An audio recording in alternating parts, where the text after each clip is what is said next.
नमस्कार दोस्तों।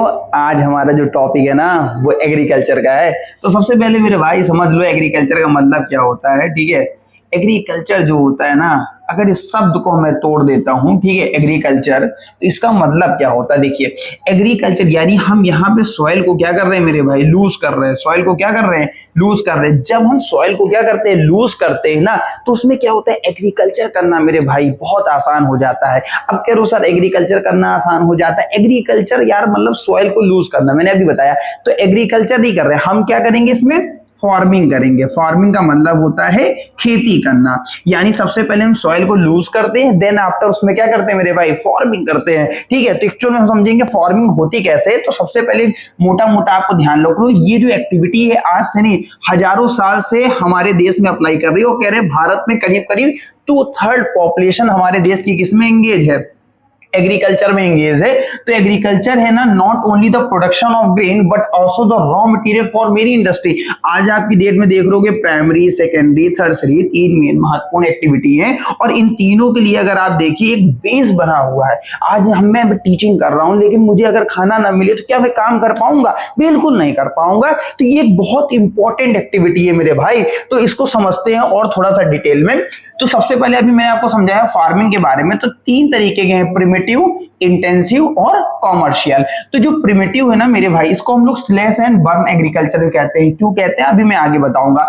इंटेंसिव क्या होता है, बहुत बड़े एरिया में किया जाता है जहां पे पॉपुलेशन का प्रेशर क्या होता है, बहुत ज्यादा होता है, यानी पॉपुलेशन बहुत अधिक मात्रा में रहती है। कॉमर्शियल इस तरीके से एग्रीकल्चर किया जाता है जिसको हम फर्दर क्या करते हैं, सेल आउट कर सकते हैं। मेरी बात समझ में आ गई, तो उसे बोलते हैं कॉमर्शियल। यहां पे मैंने डायग्राम के थ्रू इनको दिखाया हुआ। अब इसी में थोड़ा सा डिटेल एनालिसिस कर लेते हैं। तो अभी मैंने जैसे आपको बताया कि प्रिमिटिव सस्टेनेंस फार्मिंग क्या होती है, जिसको हम लोग स्लैश एंड बर्न एग्रीकल्चर कहते हैं।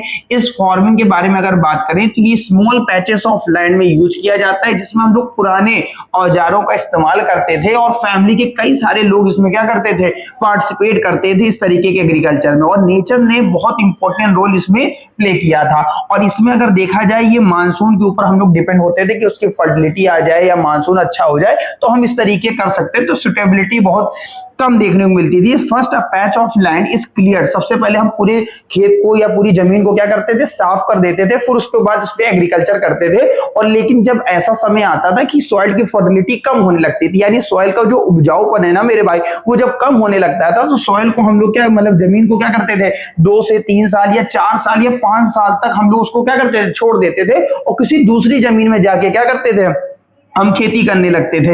इसी को हम बोलते थे स्लैश एंड बर्न एग्रीकल्चर। अगर आप यहाँ देखोगे, और जैसे उसकी फर्टिलिटी वापस आती थी, अगेन उसमें हम क्या करते थे, वापस आ जाते थे। ठीक है, तो no modern equipment of advance farming technique are use in this types of farming. तो इसमें कोई लेटेस्ट टेक्नोलॉजी नहीं हुई थी, ये ओल्ड टेक्नोलॉजी को इसमें क्या किया गया था, इस्तेमाल किया गया था। मेरी बात समझ में आ गई होगी। अब इंटेंसिव के बारे में बात करते हैं। यहाँ पे क्या हुआ, एक स्मॉल एरिया पे पॉपुलेशन बहुत ज्यादा रहती है। तो जब पॉपुलेशन बहुत ज्यादा रहती है तो usually practice in area where दीजिए high pressure on the production on land, यानी कि लैंड के ऊपर बहुत ज्यादा क्या होता था, प्रेशर होता था। मेरी बात समझ में आ गई। जहां पे ये एग्रीकल्चर किया जाता था, ये आपको ध्यान रखना है। जैसे एग्जांपल के रूप में बात करें कि अरुणाचल प्रदेश में 1 किलोमीटर में कितने लोग रहते हैं, करीब करीब 11 से 12 लोग रहते हैं। वहीं अगर हम बात करते हैं 11 to 12% रहते हैं। वहीं अगर हम दिल्ली के बारे में बात, ये है अरुणाचल प्रदेश मेरे भाई, हाँ नहीं बाद में गड़बड़ा जाए। और दिल्ली के बारे में अगर हम बात करते हैं तो यहाँ पे 1 किलोमीटर में करीब करीब 11,000 लोग के आसपास रहते हैं। तो ये बहुत बड़ा एरिया, तो यानी कि लैंड के ऊपर क्या है, प्रेशर बहुत ज्यादा है। तो यहाँ पे वही लिखा हुआ high pressure on production of land. मेरी बात समझ में, यानी कि जो जमीन है उसके ऊपर बहुत ज्यादा क्या होता था, प्रेशर होता था। ये आपको ध्यान रखना है, इसको बोलते थे इंटेंसिव। अगर हम इसी में थोड़ा सा आगे बढ़ते हैं कॉमर्शियल के बारे में, तो कॉमर्शियल के केस में इसमें हम लोग HYV सीड्स यूज करते थे। बेसिकली पंजाब, हरियाणा और वेस्टर्न यूपी का केस देखने को मिलता था, जहां पर इस तरीके के एग्रीकल्चर किया जाता था। और सबसे ज्यादा जो फोकस किया गया था वो व्हीट और राइस में किया गया था।